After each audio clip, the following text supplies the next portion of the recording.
Hope everybody's doing well. Hey, I put up the Rolling Stones Honky Tonk Women the other day and had a couple of my fellow pickers here on YouTube ask a couple questions. First of all, Brother Rodney asked about how I created the loop and what I'm using to do that. So I'm going to hold this camera, which is just an iPhone, really high tech on this channel. I'm going to show you the pedals that I use to make and create the loops that I do. Now, let me preface a couple things. I never saw anybody do this, and looping is new to me. I started looping professionally in 2016. Prior to that, everything I ever did was either grab a guitar and be in the band with other people, or grab a guitar and play just me and the guitar solo.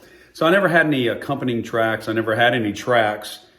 And in 2016, when we bought a home in Florida Keys and I started performing as the Coconut Cowboy, when I would perform solo, I just had a desire to have a bigger musical footprint, which, by the way, there's some Coconut Cowboy pictures on the wall. Yeah, man, cool stuff. Blessed to be able to enjoy that part of the world with my beautiful bride, for sure. But so in the necessity to have a bigger sound behind me, I started diving into how I could create something and then figure out how to manipulate it on the fly. Now, I'm big on the moment of creation. I don't have to have everything exact. I never do anything exact very often.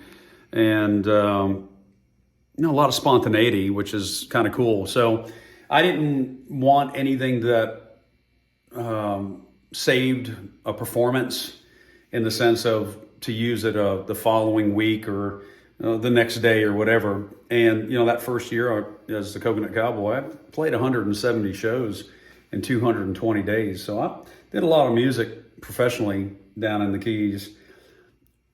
Again, looping being a big part of that when I was doing my solo and sometimes duo stuff. Even now, when I play with a band as the Coconut Cowboys, which are 3 additional men that are some of the finest players in the upper Florida Keys, I always set up what you're about to see, that when the guys need to take a break, I don't take a break. So I'll play for 3.5, 4+ hours straight, won't come off the stage. Don't have a set list, don't have any song set list in front of me, just playing for people and trying to play what they would like to hear. But when the guys need to take a break, the drummer's back sore, or whatever it might be, I still have my band behind me, meaning the ability to create some bigger sounds on my loops. So how do I do that? All that to say, let's see how this is going to work. I use 2 RC1 looper pedals made by Boss. Now, they're set up in the form that you're going to see them here. This is my effects pedals that are running into these 2 amplifiers, the deluxe reverb and the twin reverb. And just for the demonstration purposes today, what you're going to hear is all going to come out of that amplifier. I'm not going to swap and do some different cool things. I could loop, come through one amp, play through another amp. We're not going to do that today. We're just going to play through one amplifier. So I have my effects, and those effects leave, and they go into that AB box, which then allows me to pick what amplifier I want. When the color is that color, there's 2 different colors. That would be the deluxe reverb, and that would be the Fender Twin. Yep. I can select amplifiers, but at the same time, I can run the signal from that pedal out up to an amplifier or out into these looper pedals, and then out of those pedals into an amp. So that's the concept. It's just a switcher, an AB switcher.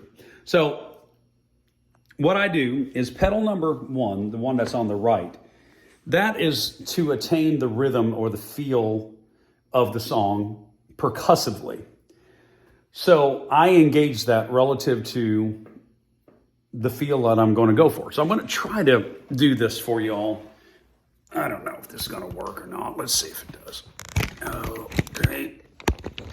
High tech here. So I'm going to get a rhythm for you. And the other part of this video was to do some more stuff in some open G tuning.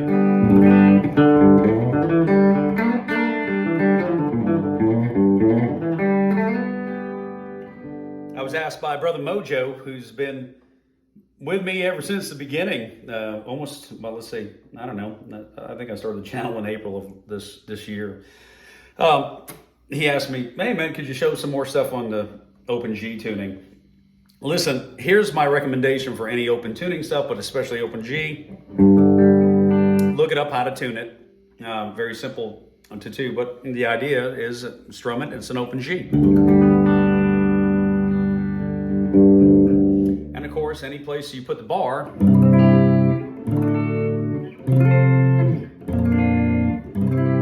is a chord, relative to wherever you're at. So there's a G chord, 5 frets later is a C chord, 7 frets later, there's a D chord. So there's your 1, 4, 5.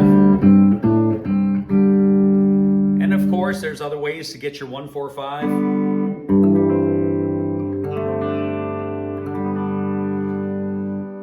The best way to do this, in my opinion, is just start goofing around to find chords relative to the open tuning that you're using. The G chord has got some really cool stuff. 4,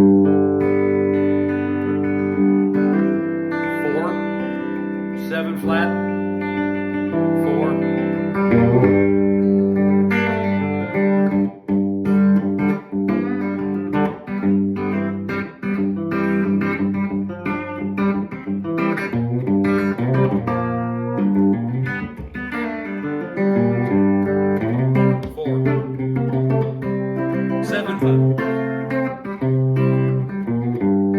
And if you hear that 7 flat to the 4, well, that's no more than me just going 1, 4 of them. It's the same concept.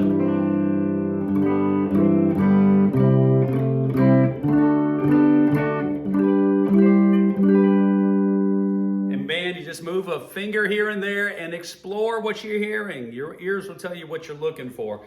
I'm not overly technical, as you can tell. I can be. It doesn't serve me in my desire to play music for you beautiful people to be so technical that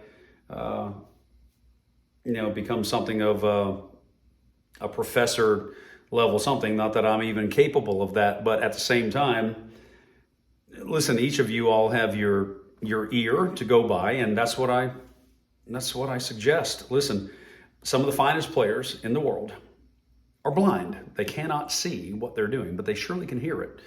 And that's what I would suggest for you to be musically blind visually, but listen to what you're doing and just find this stuff. And once you find something, see if you can repeat it.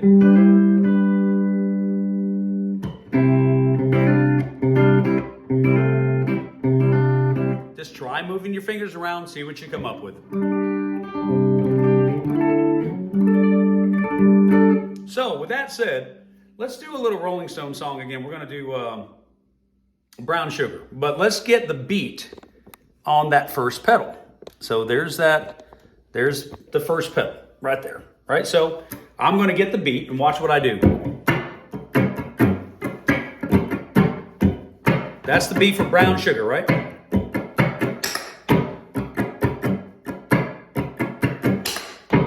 Now the pedal just recorded what I just did. And it's still in record mode, as you can tell by the red LED.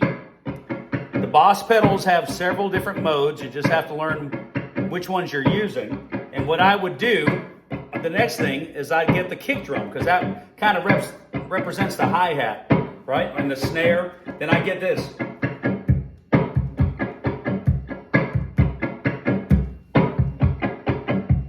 How about that? Kind of cool.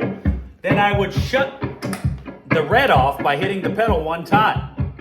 Then I would go to the second pedal, which now is going to record into, or or excuse me, the first pedal is going to record into the second pedal along with whatever I play. So I could go.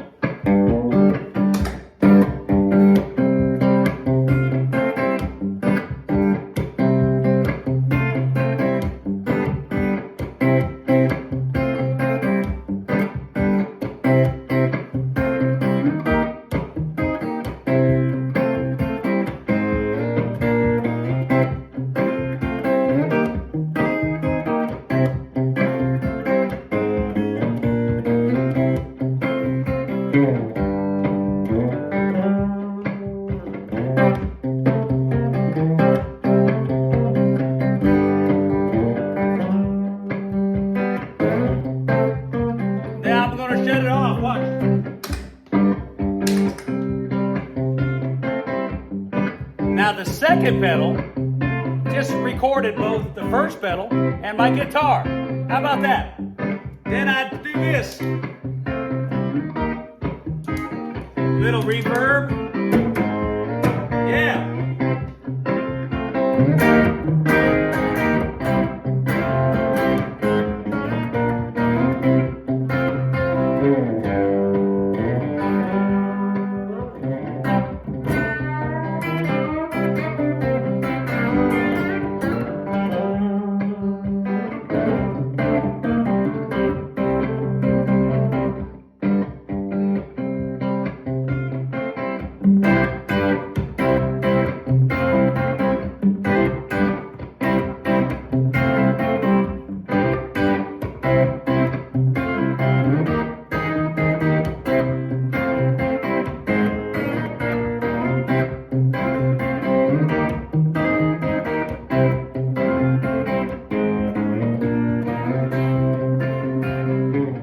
2 taps and it's off. So listen, for Brother Rodney, I just wanted to give you a quick demonstration of what I'm using. It's 2 RC looper pedals, RC1 Boss looper pedals, the cheapest you can buy.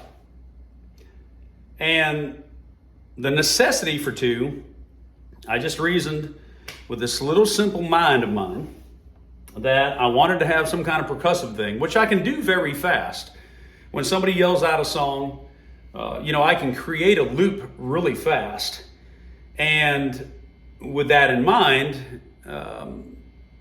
I can get music going from a professional live standpoint instead of having dead time.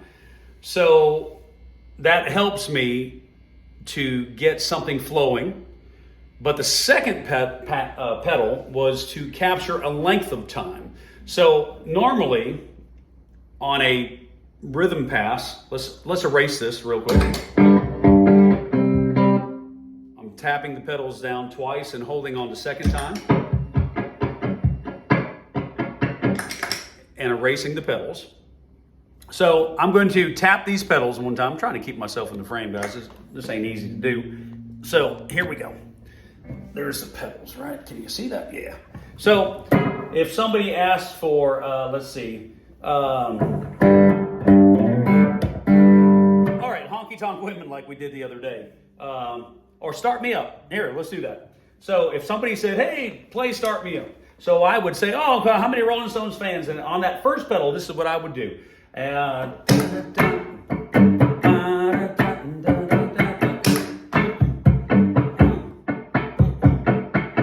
in about 7 seconds, I've got music. Then I would do something like this.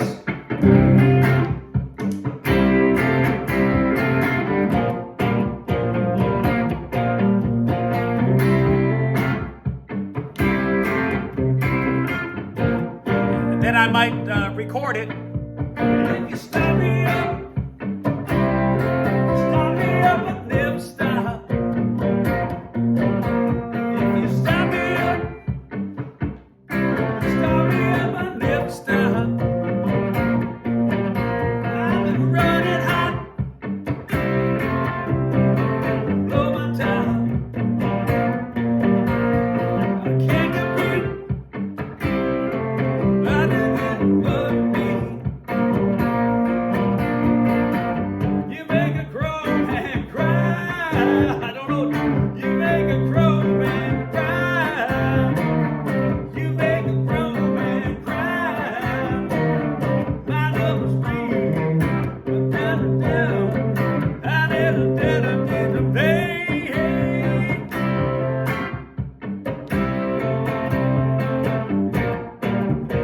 And here we go. If you stop me up. Now we have the loop, mistakes and all, playing, and it sounds like you have a band. So that is what I do. And then, of course, you do it over the course of time. You figure out the production method of how you're going to get in and out so you're not taking too much time. I've become a lot smoother doing what I do, and most of the time, it's just a byproduct of just me doing it so much. I don't have prefabbed tracks. I don't have anything that dials me in exact every time. It's not the nature of me. So if you saw me play that song on a Monday and then saw me play it the next day, heck, it might be faster, slower, different key. I don't know. Nobody's dying if you play the wrong stuff. In my profession of being a live entertainer so much, I'm there to entertain people with the music that we're requesting at a level that I hope is enjoyable for folks, just like I hope it's enjoyable for you. With that in mind, there's a big difference, obviously, when you step into a recording studio and you have the demands of perfection that is needed and wanted by most producers. We're not going to obviously tolerate or let things go by that should not musically be there to the ears of whoever's making that decision. With that said, when it's live, it goes by, and like I said, you can stumble and crash and burn, and I'm still standing after millions and millions of mistakes. And I can't stress that enough to you, beautiful folks, about your playing and the enjoyment of what it should mean to you. We are all gifted to even be thinking about picking up a guitar and playing it, or a piano, or whatever it is. And in my thought process, I am so now in my life enjoying the journey of music, because the intricacies that used to matter don't anymore. And the pressure is gone regardless of the outcome. It's all about the effort. So for me, I just want to enjoy this with a good frame of mind and be thankful to the good Lord up above that He has given me the gift of music, and I can share it with beautiful folks like yourself. And I hope that this has been a revealing video for those vast, Brother Rodney, for you, and of course Brother Mojo, and anybody who's interested in this, that spends any time with me. I just can't tell you how appreciative I am of each of you for the time that you spend with me. There's a lot of options on this internet that can teach you things to definitiveness and exactness. And I get it. I look up so many. Tom Bukovac is one of my favorite people to watch. Guthrie Trapp, one of my favorite people to watch. And so many others that offer a lot. For me, I have a really strong history in who I've been able to play with in terms of who they were. Very legendary people. And, I'm just blessed to have played with masters, from, people like Owen Bradley to doing stuff with Mr. Chet Atkins and, the Drifting Cowboys, Hank Williams Sr.'s men. That's Don and Jerry, and that's yours truly in the middle. Doing stuff with little Jimmy Dickens and Porter Wagner and Dolly Parton and Grandpa Jones, and, just not bragging. I'm just blessed to have a lot of reference points of some of the most legendary names that built Nashville, Tennessee. Mr. Hank Snow right there, was able to spend a little bit of time with him. Grandpa Jones, Uncle Don, myself, Charlie Collins, Earl White at the backstage of the Grand Ole Opry. My gosh. Anyway, all that to say, if there's one thing I've learned, enjoy the ride, enjoy the blessings that you are blessed to enjoy through the gift of music. And as you enjoy the journey, don't make it overly difficult that you stub your toe and stub your attitude, because what's the point?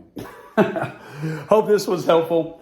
Thank you for listening to my diatribe. A couple photos as the Coconut Cowboy. That's me and little Will. He's grown up to be a fine young man. That's yours truly. Me and my beautiful bride playing some Rolling Stones. Look at her playing that. That's open G. We're playing Jumpin' Jack Flash right there. Oh, how about that? Just cool stuff. But anyway, I've had some people that have wanted to see the inside of the studio, and this is part of it right there. God bless each and every one of you. This is a little bit long, but it answered some questions, or at least I attempted to. And I've got a lot of people asking about guitars, and, you know, we got a few, don't we? So we'll get into that at some point. And God bless each and every one of you. And thank you for taking the time that you spend with me. And I'll be looking forward to doing this again. Enjoy yourself. Use your ears. And if it feels good, do it again. And if you crash and burn, this is one crash and burn you can get up from and walk away from, and you ain't gonna be hurt. All right. Thank you guys so much.